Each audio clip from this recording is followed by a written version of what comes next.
Hi friends, once again welcome back to Jayam journey. വളരെ കുറച്ച് അപ്ഡേറ്റുകളാണുള്ളത്. And കൂലിയുടെ ഒരു ത്രെഡ്, ഒരു വൺ ലൈൻ, എന്താണ് കൂലിയുടെ സ്റ്റോറി, ഇതുമാണ് പറയാനുള്ളത്. ആദ്യം തന്നെ പറയാനുള്ള അപ്ഡേറ്റ് എന്ന് പറയുന്നത് പള്ളിച്ചട്ടമ്പി എന്ന് പറഞ്ഞ സിനിമയിലെ നമ്മുടെ ഖയാദു ലോഹറോ എന്തായാലും ഖയാദു ലോഹർ പുള്ളിക്കാരിന്റെ ഒരു സ്റ്റിൽ വന്നിട്ടുണ്ട്. നല്ല രസമുള്ളൊരു സ്റ്റില്ലാണ്. ഏതോ ഒരു വാൽക്കണ്ണാടിയിലേക്ക് നോക്കി പൊട്ടിടുന്ന, വാൽക്കണ്ണാടിനെ അല്ലേ, ഏതൊരു കണ്ണാടിയിൽ നോക്കി പൊട്ടിടുന്ന ഖയാദു മോളോ എന്തർത്ഥത്തിൽ. ഓക്കെ. സർവമായ എന്ന് പറയുന്നത് അറിയാലോ. അതിന്റെ ഒരു ഫസ്റ്റില് പോസ്റ്റർ തന്നെ ഗംഭീരമായിരുന്നു. 3 കുറെ കേട്ടിട്ട് നമ്മുടെ നിവിൻ പോളിയുടെ ഒരു ലുക്ക്. ആൻഡ് കുറെ വർഷങ്ങൾക്ക് ശേഷം വീണ്ടും നിവിൻ പോളി ആൻഡ് അജു വർഗീസ് കോംബോ, അതന്നെ ഭയങ്കര സംഭവമാണ്. സത്യനന്ദിക്കാടിന്റെ മകനാണ് ഇതിന്റെ ഡയറക്ഷൻ ചെയ്യുന്നത്. സോ നമുക്ക് പ്രതീക്ഷിക്കാവുന്ന സാധനമായിരിക്കും എന്ന് വിചാരിക്കും. അങ്ങനെ മുമ്പ് ചെയ്തിട്ടുള്ള പടമായിട്ടില്ല, ഫഫേനെ വെച്ച് കിടലം പടമാണ് ചെയ്തിട്ടുള്ളത്. സോ പ്രതീക്ഷകൾക്ക് അതീതമായി നല്ല സാധനങ്ങൾ വീണ്ടും കിട്ടട്ടെ എന്നാണ് നമ്മൾ ആഗ്രഹിക്കുന്നത്. നെക്സ്റ്റ്, ബാൾട്ടി. ഇന്നലെ മുതൽ കുറെ ആൾക്കാർ അയച്ചു തന്നിട്ടുണ്ട് ബാൾട്ടിയുടെ. ഷെയ്നികത്തിന് ഭയങ്കരമായിട്ടുള്ള ഫാൻ ബേസ് ഇവിടെ ഉണ്ടെന്നാണ് എനിക്ക് തോന്നിയിട്ടുള്ളത്. അപ്പോ വളർന്നു വരുന്ന താരം എന്ന രീതിയിൽ അദ്ദേഹത്തിന്റെ ലൈഫിൽ ഒരു പക്ഷേ ഹിറ്റാണെങ്കിൽ ഭയങ്കരമായിട്ടുള്ള മാറ്റം കൊണ്ടുവരാൻ പറ്റിയ സിനിമയായിരിക്കും ബാൾട്ടി. ഗുസ്തിയാണ്, അതുമായിട്ട് ബന്ധപ്പെട്ടുള്ള കുറെ സംഭവങ്ങളൊക്കെയാണ്. ആൻഡ് ലുക്ക് കുഴപ്പമില്ല. മറ്റേ കരിമ്പുലി ഇറങ്ങിയില്ല, എന്ത് സംഭവം എനിക്കറിയില്ല, കണ്ടറിയണം. കാര്യമൊക്കെ തെറിക്കേണ്ടത് അദ്ദേഹത്തിന് ഏതോ കാട്ടിൽ തീയിട്ട സ്ഥലത്ത് നിന്നുണ്ടായ അടിയാണ് തോന്നുന്നത്. നൈസ്. എന്തായാലും ഓഗസ്റ്റ് 29-നാണ് പടം വരുന്നത്. അങ്ങനെ 3 കഴിഞ്ഞാൽ ഇനി നമ്മൾ പ്രധാനപ്പെട്ട കാര്യത്തിലേക്ക് കടക്കുകയാണ്. പക്ഷെ അതിന് മുമ്പ് എനിക്ക് തോന്നുന്നു 2 കാര്യം കൂടി പറഞ്ഞിട്ട് വരാം, അതായിരിക്കും നല്ലത്. ഒന്ന്, സൂര്യ 45 കുറിച്ച് ഒരുപാട് ആളുകൾ, സീരിയസ്ലി കുറെ ആളുകൾ അതിനെക്കുറിച്ച് അപ്ഡേറ്റിൽ കുറച്ച് ദിവസങ്ങളായിട്ട് ചോദിച്ചുകൊണ്ടിരിക്കുന്നുണ്ട്. പക്ഷെ അങ്ങനെ വലിയ അപ്ഡേറ്റുകളൊന്നും അവർ പുറത്ത് വിട്ടിട്ടില്ല. പുറത്ത് വിട്ടാലേ നമുക്ക് തരാൻ പറ്റുള്ളൂ. ബട്ട് നമ്മുടെ സ്വന്തം സ്വാസിക അറിയാലോ, ഇപ്പോൾ തമിഴ് ഒരുപാട് സിനിമകൾ ചെയ്യുന്നുണ്ട്. പുള്ളിക്കാര്യത്തിനെ കുറിച്ച് കുറച്ച് മുമ്പ് പറഞ്ഞിട്ടുള്ളൊരു സംഗതി ഉണ്ട്. അത് എന്റെ ശ്രദ്ധയിൽ ഇപ്പോഴാണ് പെടുന്നത്. അതുകൊണ്ട് ഞാൻ ഇവിടെ നിന്ന് വെക്കുന്നേ ഉള്ളൂ.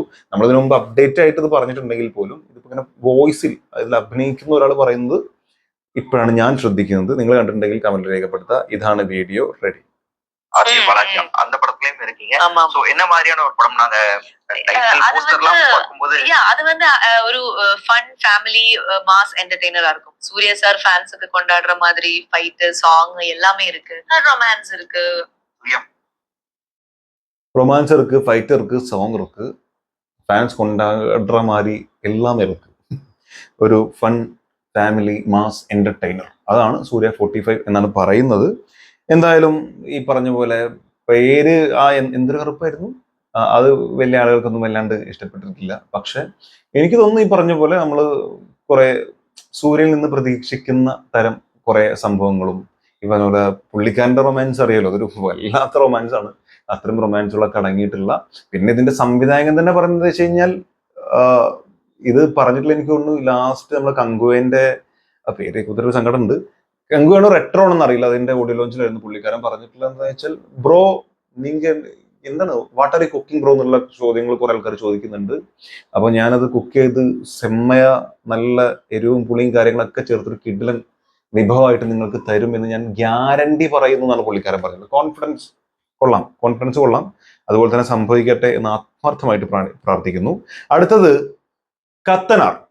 ആക്ച്വലി ഫസ്റ്റ് പാർട്ട് 2024 തരും എന്ന് പറഞ്ഞിട്ടാണ് ഇതിന്റെ അപ്ഡേറ്റ് ആദ്യം വന്നത്. അല്ലെങ്കിൽ ഇതിന്റെ അനൗൺസ്മെന്റ് വന്ന സമയത്ത് അവരുടെ ടീം ഒഫീഷ്യലി പറഞ്ഞിട്ടുള്ള കാര്യമായിരുന്നു 2024 അവസാനത്തോടു കൂടി ഇതിന്റെ ഫസ്റ്റ് പാർട്ടായിരുന്നു. 2 പാർട്ടായിട്ടാണ് പടം വരുന്നത് എന്നുള്ളത്. പക്ഷെ 2025 കഴിയാനായി ഇപ്പോഴും റിലീസ് ഡേറ്റിനെ കുറിച്ച് യാതൊരു തരത്തിലുള്ള അഭിപ്രായങ്ങളും കേൾക്കാനില്ല. ആക്ച്വലി ഈ പടത്തിന്റെ കംപ്ലീറ്റ് കാര്യങ്ങൾ കഴിഞ്ഞിട്ടില്ല. ഇതിന്റെ മറ്റ് വർക്കുകൾ ഇപ്പോഴും നടന്നുകൊണ്ടിരിക്കുകയാണ്. ഈ വർക്കുകളെല്ലാം കംപ്ലീറ്റ് ആയി അതിന്റെ എന്താ പറയുക, റിലീസ് തീയതി ഏകദേശം ഫിക്സ് ചെയ്തതിന് ശേഷം മാത്രമേ ഇതിന്റെ ഫസ്റ്റ് ലുക്ക് തരൂ എന്ന രീതിയിലാണ് ഇവർ തീരുമാനിച്ചിട്ടുള്ളത് എന്നാണ് റൂമേഴ്സ് കേൾക്കുന്നത്. ഒഫീഷ്യലി അവർ അങ്ങനെ കുറിച്ച് പറഞ്ഞിട്ടൊന്നുമില്ല, പക്ഷെ അങ്ങനെയാണ് കേൾക്കുന്നത്. ആൻഡ് ഈ സിനിമ ഇന്ത്യൻ സിനിമയ്ക്ക് തന്നെ പറയാൻ പറ്റുന്ന, നമുക്ക് തന്നെ എന്താ പറയാ, അത് മലയാളത്തിൽ നിന്ന് വന്ന ഒരു ഇന്ത്യൻ സിനിമ എന്ന് പറഞ്ഞ് നമുക്ക് കാണിക്കാൻ പറ്റുന്ന, മലയാളികൾക്ക് അഭിമാനിക്കാൻ പറ്റുന്ന തരത്തിലുള്ള സാധനമായിരിക്കും എന്ന് പറഞ്ഞ് ഒരുപാട് ഇതിൽ അഭിനയിച്ചിട്ടുള്ള ആളുകൾ അടക്കം പറഞ്ഞിട്ടുണ്ട്. നമ്മൾ ഇതിനു മുമ്പ് വീഡിയോയിൽ ചെയ്തിട്ടുമുണ്ട്. എസ്പെഷ്യലി ട്രെയിലർ ഇറങ്ങിയതിന് ശേഷമൊക്കെ അത് വലിയ ചർച്ചകളായിട്ടുണ്ടായിരുന്നു. അപ്പോൾ അതിനെക്കുറിച്ച് ഒരുപാട് അഭിപ്രായങ്ങൾ പറഞ്ഞു. Trailer is outstanding. ട്രെയിലറോ ടീസറോ എന്താ ഇറങ്ങിയത്, അത് ഔട്ട്സ്റ്റാൻഡിങ്. ഗ്ലിംസ് ആക്ച്വലി ടീസർ പോലെ തന്നെയായിരുന്നു. ഔട്ട്സ്റ്റാൻഡിങ്, ബ്രില്യൻറ്റ്, അങ്ങനെ കിടിലൻ സാധനമായിട്ട് ചെയ്തത്. അത് കണ്ടാൽ നമുക്ക് തോന്നുന്നത് അത് ഭയങ്കരമായിട്ടുള്ള ഒരു പടമായിരിക്കും എന്നുള്ളത്. അപ്പോൾ അതിനെക്കുറിച്ച് ഈ 2026 ഇനി പടം റിലീസ് ഉണ്ടാവുള്ളൂ എന്നാണ് കേൾക്കുന്നത്. ഏകദേശം നവംബർ ലാസ്റ്റോട് കൂടി റിലീസ് ഡേറ്റ് പ്രഖ്യാപിക്കുമെന്നും കേൾക്കുന്നുണ്ട്. പക്ഷെ ഒഫീഷ്യലി കൺഫർമേഷൻസ് ഒന്നും വന്നിട്ടില്ല. എന്തായാലും 2025 ഇനി ആ സിനിമ പ്രതീക്ഷിക്കണ്ട എന്ന് തന്നെയാണ് അറിയാൻ സാധിക്കുന്നത്. എന്തായാലും നമ്മൾ പ്രതീക്ഷിക്കുന്നുമില്ല.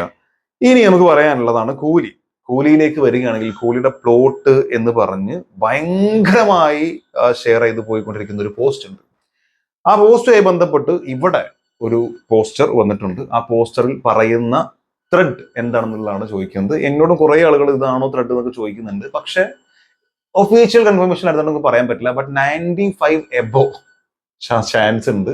മേ ബി 99% ഇത് തന്നെ ആകും എന്നുള്ള രീതിയിലാണ് കേൾക്കുന്നത്. കൂലി പ്ലോട്ട് ഇതാണ് സംഭവം. An old gold smuggler finds stolen tech inside vintage golden watches. He uses it to bring back his old mafia gang. But things go out of control and led to a whole new world of crime, greed and time gone wrong എന്നാണ് പറഞ്ഞിട്ടുള്ളത്. അതായത് ഒരു പഴയ കള്ളക്കടത്തുകാരൻ, സ്മഗ്ലറാണ് ഇതിലെ രജനീകാന്തിന്റെ character. പുള്ളിക്കാരന് മോഷ്ടിച്ച അല്ലെങ്കിൽ പുള്ളിക്കാരന്റെ കയ്യിലെ ഈ ഗോൾഡൻ വാച്ചുകളിൽ നിന്ന് ഒരു പഴയ എന്തോ ഒരു സാങ്കേതിക വിദ്യ കളഞ്ഞു കിട്ടുന്നു അല്ലെങ്കിൽ മോഷ്ടിച്ച് കിട്ടുന്നു. അത് ഉപയോഗിച്ചുകൊണ്ട് പുള്ളിക്കാരന്റെ പഴയ ഗ്യാങ്ങിനെ തിരിച്ചു കൊണ്ടുവരാൻ വേണ്ടി, മാഫിയ ഗ്യാങ്ങിനെ തിരിച്ചു കൊണ്ടുവരാൻ വേണ്ടി ശ്രമിക്കുന്നു. പക്ഷെ ആ ശ്രമം it's go out of control.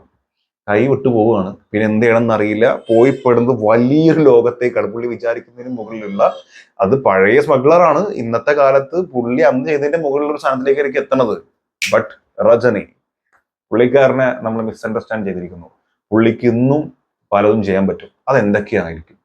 ഈ ഒരു ലോകത്ത് ഇത്ര ഡേഞ്ചർ ആയിട്ടുള്ള സ്ഥലത്ത് ആ പഴയ സ്മഗ്ലർ തന്റെ പവർ എങ്ങനെ കാണിക്കും? ഇതാണ് പറഞ്ഞു കേൾക്കുന്ന പ്ലോട്ട്. ആൻഡ് കേൾക്കുമ്പോൾ തന്നെ നമുക്ക് ഏകദേശം ശരിയാണല്ലോ എന്ന് തോന്നുന്ന സാധനം തന്നെയാണ്. കാരണം അറിയാലോ, ആ വാച്ചും പരിപാടികളും, സ്മഗ്ലറാണ്, കള്ളക്കടത്തുകാരനാണ്, ഗോൾഡ് സ്മഗ്ലറാണെന്നൊക്കെ നമുക്കറിയാം.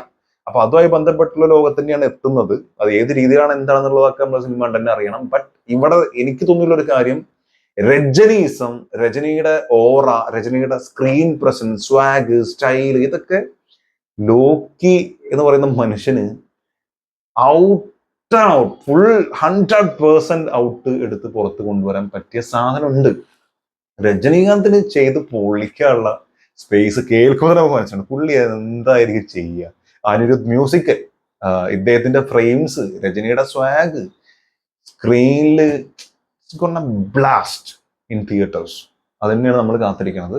എന്തായാലും നിങ്ങളുടെ അഭിപ്രായങ്ങൾ എന്താണെന്നുള്ളത് മറക്കാതെ കമന്റിൽ രേഖപ്പെടുത്തുക. ആൻഡ് നിങ്ങൾ ഏറ്റവും കൂടുതൽ കാത്തിരിക്കുന്ന സിനിമ ഏതാണ് എന്നുള്ളതും കമന്റിൽ രേഖപ്പെടുത്തും എന്ന് വിശ്വസിക്കുന്നു. Thank you so much watching this video. അടുത്തവരായിട്ട് കാണുന്നവരെ.